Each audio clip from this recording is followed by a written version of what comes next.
Hello everyone, welcome to our channel fear not. 1 தீமோத்தேயு 6:6 இந்த வசனத்தை நம்ம பார்க்குறோம். போதும் என்கிற மனதுடனே கூடிய தெய்வ பக்தியை மிகுந்த ஆதாயம்னு. அதிகமாக அநியாயமாக வர அந்த வருமானத்தை பார்க்கலாம், கொஞ்சமாக நியாயமாக வர அந்த வருமானமே போதும் அப்படிங்கிற மனசோடு நம்ம வாழணும். ஏன்னா பண ஆசை தான் எல்லா பிரச்சனைகளுக்கும் வேறாக இருக்கனால நமக்கு அந்த மாதிரி இல்லாமல் சில இடங்களில் போதும், எனக்கு என்ன இருக்கும் இது போகிறோம் அப்படின்னு சொல்லி அதை சொல்ல தெரியும் நமக்கு அந்த வார்த்தையை. அப்படி சொன்ன சில மனிதர்களை நம்ம பைபிள்லேருந்து பார்த்துருவோமா. முதலாவது ஆபிரகாம்.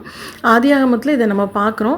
அவர் சோதோமின் ராஜா கூட சண்டை போட்டு தன்னுடைய உடைமை, தன்னுடைய சகோதரனுடைய உடைமைகள் எல்லாத்தையுமே மீட்டு கொண்டு வரதை நம்ம பார்க்குறோம். அந்த இடத்துல அந்த ராஜா சொல்லுவார், நீ ஜனங்களை மட்டும் எனக்கு கொடுத்துரு, பொருள்கள் எல்லாத்தையுமே நீ எடுத்துக்கோ அப்படின்னு சொல்லும் பொழுது ஆபிரகாம் சொல்லுவார், நீ என்னை ஐஸ்வர்யவனா ஆக்கிட்டேன் அப்படின்னு சொல்லாதபடிக்கு உங்ககிட்ட இருந்து எதையுமே நான் எடுக்க மாட்டேன், உன்னோட ஷூ லேஸை கூட நான் எடுக்க மாட்டேன் அப்படின்னு சொல்கிறத நம்ம பார்க்குறோம்.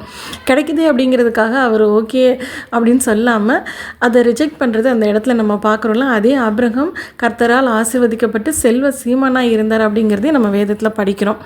அடுத்ததாக யாக்கோபு ஏசா, இவங்க 2 பேருமே பிரதர்ஸ். ஒரு குடும்ப சண்டை காரணமாக கொஞ்ச நாள் பிரிஞ்சு இருந்துட்டு எல்லாம் ஒன்றா சேரும் பொழுது யாக்கோபு அவருக்கு தன்னுடைய அண்ணனுக்கு நிறைய கிஃப்ட் எல்லாம் கொடுத்து அவரை கன்வின்ஸ் பண்ணவும் கனப்படுத்தவும் அனுப்பி கொடுப்பார், நிறைய பொருள், ஆடு மாடு எல்லாமே.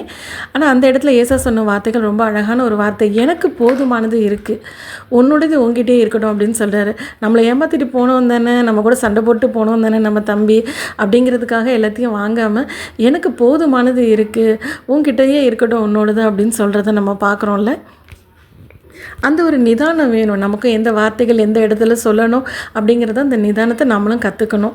அடுத்தது எலியா தீர்க்கதரிசி. இவரோட உயிருக்கு ஒரு அச்சுறுத்தல் அந்த தேசத்து ராணி மூலமாக வரும் பொழுது அவர் ஒரு வனாந்திரத்துக்கு ஓடி போய் அந்த இடத்துல கர்த்தர்கிட்ட சொல்கிற வார்த்தைகள், போதும் கர்த்தாவே, என்னோடய ஜீவனையை எடுத்துக்கோங்க, எனக்கு வாழவே பிடிக்கல இந்த பூமியில் எனக்கு அப்படின்னு சொல்லி அவர் சொல்கிறத நம்ம பார்க்குறோம். அது நிச்சயமாக அந்த வார்த்தைகள் கர்த்தருக்கு துக்கமாக இருந்திருக்கும்ல. ஏன்னா அவரை குறித்து கர்த்தருக்கு என்ன நோக்கம் இருந்ததுன்னு நமக்கு தெரியாதுல்ல. ஆனால் அவர் இதோட போகிறோம், நான் இனி இந்த ஊழியத்தை செய்ய விரும்பலன்னு சொல்லும்போது கர்த்தர் யாரையும் கம்பல் பண்ணி அவருடைய வேலைகளை செய்ய வைக்கிறதில்ல. அதனால் எலிசா என்கிற தீர்க்கதரிசி உன்னோட ஸ்தானத்தை நீ அபிஷேகம் பண்ணுன்னு சொல்கிறத நம்ம பார்க்குறோம். ஃபைனலாக எலிசா தீர்க்கதரிசி அவர் கர்த்தருடைய ஊழியத்தை உண்மையாக செய்துட்டு வர்றாரு. அவர்கிட்ட ஒரு நாகமான் என்கிற ஒரு அந்நிய தேசத்து ஒரு படைத்தலைவன் ஒரு சுகத்துக்காக வருவார். சுகம் பெற்று போகும்போது நிறைய கிஃப்டெல்லாம் கொடுப்பாரு.